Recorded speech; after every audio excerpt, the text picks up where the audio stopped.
up, guys? EJ here, back with another video, and today it's going to be my Blu-ray DVD update for June 4th, 2016. Basically my May update, stuff I picked up last month. I've got 12 things to show you, 8 movies and 4 TV shows. All the movies are from 2014, they're all Blu-ray.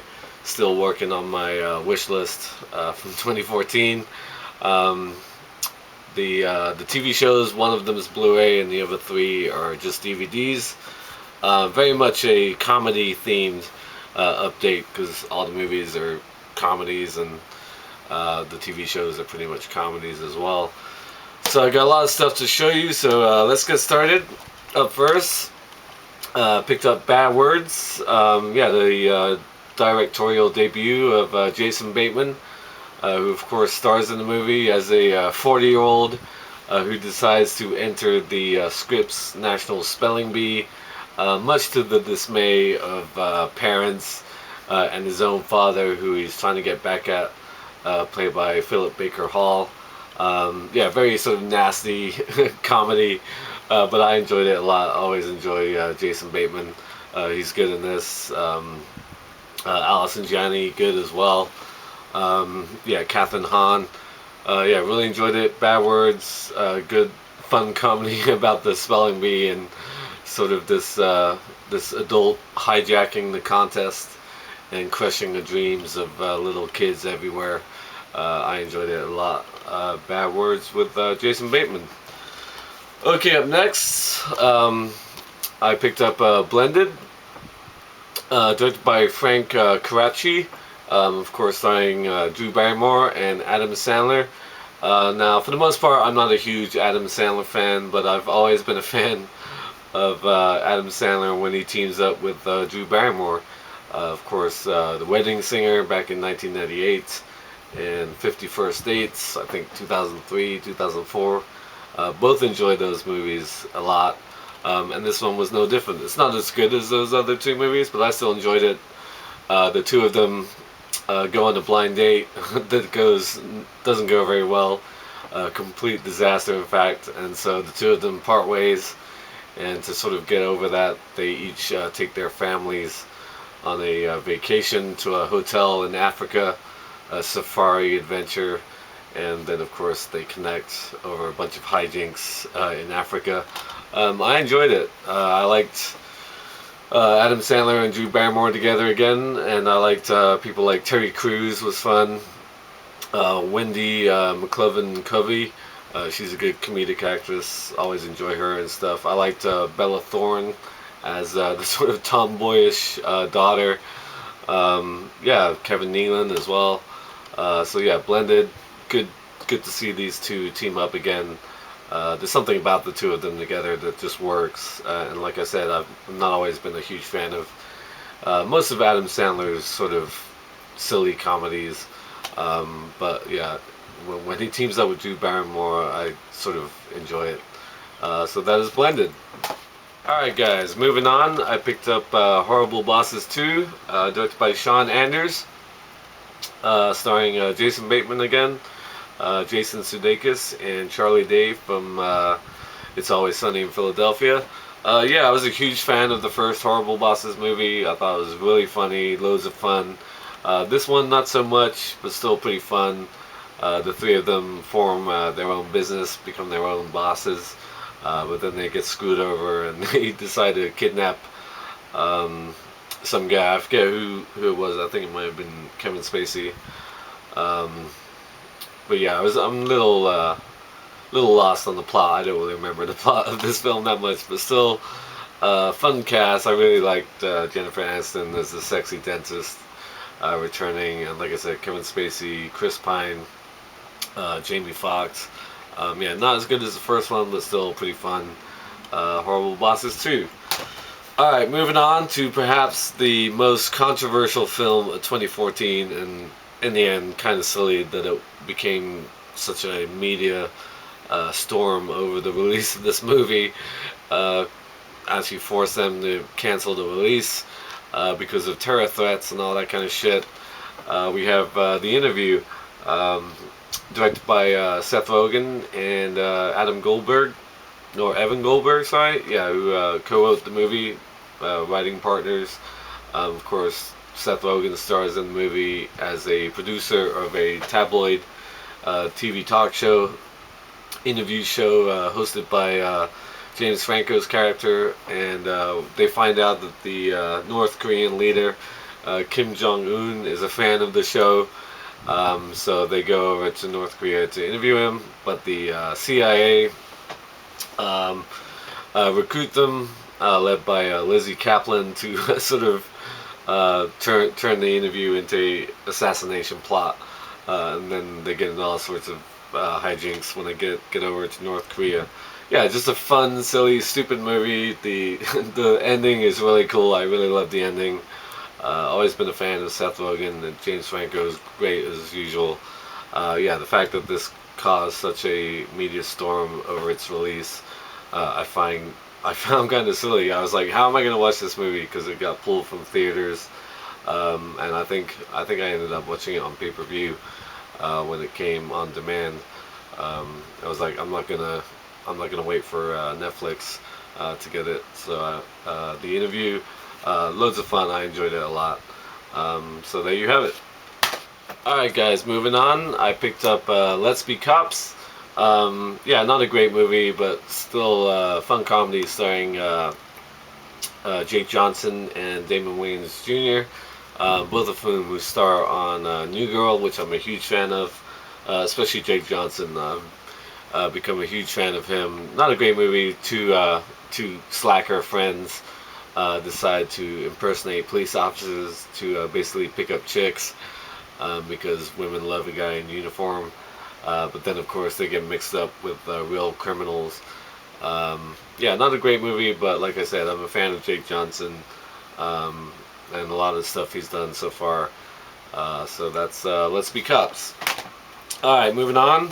Also picked up A Million Ways to Die in the West, sorry. Yeah, directed by Seth MacFarlane, who of course stars in the movie. Yeah, definitely not as good as Ted, or Ted 2, or Family Guy even, but still pretty fun parody of westerns. Yeah, he loses his girlfriend, played by Amanda Seyfried, to Neil Patrick Harris, and then he gets the help from Charlize Theron, who has a ex-husband played by Liam Neeson. Loads of one-liners, loads of corny jokes, loads of great Western references. Yeah, I've always been a fan of Seth MacFarlane, but like I said, not as good as his other stuff. Still a pretty fun movie if you like Westerns like I do, and good casts like people I mentioned. Not a great movie, but I still enjoyed it. A Million Ways to Die in the West. Alright guys, moving on. I picked up Pride. Yeah, fun British comedy set in 1984 during a time when many British workers were on strike, especially coal miners. Yeah, and then they received support from the GLB community. Not that wasn't really open and welcome support, because the gay and lesbian community was not thought of very well at that time. But yeah, really good fun movie starring Bill Nighy, Imelda Staunton, Dominic West, Paddy Considine. Yeah, good film. Sort of in the spirit of films like The Full Monty, or Trainspotting, Brassed Off, which I watched a couple weeks ago. Yeah, Pride, good fun British comedy about a interesting period in British history. Sort of mixing together two very unlikely groups. Yeah, the gay and lesbian community coming to the aid of coal miners and their families, collecting donations, that kind of stuff. Good film. Alright, moving on to the last of the movies. Really fun comedy I liked a lot, and that is St. Vincent, directed by Theodore Melfi, starring Bill Murray and what's her name? I always forget her fucking name. Melissa McCarthy. Yeah, Melissa McCarthy is a single mother who moves in to a Brooklyn neighborhood with her young boy. But because she has to work a lot, she leaves her son at home and next to their new neighbor, a curmudgeon played by Bill Murray, who just wants to get money from her.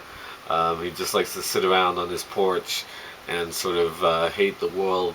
Really fun performance by Bill Murray. I liked him a lot in this.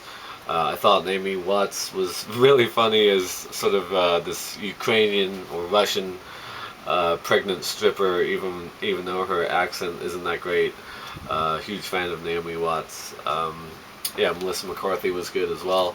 I liked it a lot. St. Vincent, really strong performance by Bill Murray. He's the one who carries the movie. His best work in a number of years, I thought. So that's St. Vincent, and that concludes the movies. Alright guys, moving on to the TV shows. Yeah, the final season, the sixth and final season of Community I picked up. Huge fan of Community. Yeah, NBC really didn't know what a great show they had in the show, and they fucked with it. They moved it around. And unfortunately, the final season didn't even air on TV. It aired on Yahoo.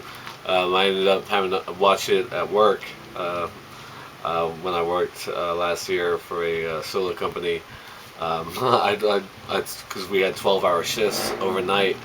When I was bored, I basically streamed Community, the sixth season, on Yahoo on the computer. Yeah, huge fan of the show. About these misfits at a really badly run community college. Jim Rash plays the dean. Joel McHale, wonderful. Huge fan of Alison Brie. Absolutely love her. Gillian Jacobs, or Jillian Jacobs. Danny Pudi, really fun as Abed, who loves movies, and yeah, so many great episodes on this show overall. Chevy Chase for a while, Donald Glover, who wasn't in the season unfortunately, Ken Jeong, good as well. I think that covers about everybody. Yvette Nicole Smith Brown, or Nicole Brown, she was good as well. Yeah, Paget Brewster was actually on this season. She's on some new show as well right now, which I don't watch, but yeah, huge fan of Community. Was sad to see it go, and yeah, just a really innovative show, and did great sort of themed episodes. The paintball episodes were always really great. Yeah, Community is such a fantastic show, and been a huge fan of it since it first started. Alright, moving on to another great comedic show on a different channel altogether, and that is It's Always Sunny in Philadelphia. The 10th season I have right here. Yeah, huge fan of this show. A bunch of the gang, crazy bunch of people who run a very poor pub in downtown Philly. Yeah, Dennis Howerton and Rob McElhaney, who played Dennis and Mac on the show, created the show. Charlie Day, like I mentioned earlier, from Horrible Bosses 2, fantastic as well. Caitlin Olsen, great as Dee, and Danny DeVito, of course. Just a dysfunctional group of people who do horrible things to each other and other people, but they're loads of fun. I love Dennis. Probably he's my favorite character because of the creepy sort of lecherous nature of his character. Always getting into all sorts of trouble with women, and just the way he plays it is just so good. And Charlie Day, hilarious as well. It's Always Sunny in Philadelphia, season 10. Big fan of the show. Alright guys, moving on. Picked up South Park, the complete 18th season. Yes, I have all previous 17 seasons to go along with it. I think they're on their 19th or 20th season. I'm like actually 2 seasons behind on picking South Park up. Because honestly I don't really watch it anymore. Or at least I don't make a point to watch it. I stopped watching it quite a while ago. But still a huge fan of the show. Cartman, just fantastic character. Matt Parker and Trey Stone created a great show. Yeah, now along with The Simpsons, probably one of the longest running animated shows in television history. Um, yeah, South Park, great legacy when it does finally finish. Yeah, really fun show, um, and always been a fan. But yeah, I haven't been watching it recently, and I've seen it in a long while, to be honest. But still a big fan of it back in the day. All right, finally to finish off, the only one I picked up on Blu-ray, and that is Veep, the complete four season. Sorry, I had to double check. Yeah, huge fan of Veep. Probably my favorite comedy on TV right now. Yeah, part of my Sunday night viewing at the moment, along with Game of Thrones and Penny Dreadful. Fantastic show, created by Armando Iannucci. Um, Julia Louis-Dreyfus, fantastic as Selena Meyer, former vice president, now president, trying to battle for her presidency at the current time during the season. I think it's the fifth season going on right now. Um, yeah, huge fan of the show. Great dialogue, great characters, the supporting cast.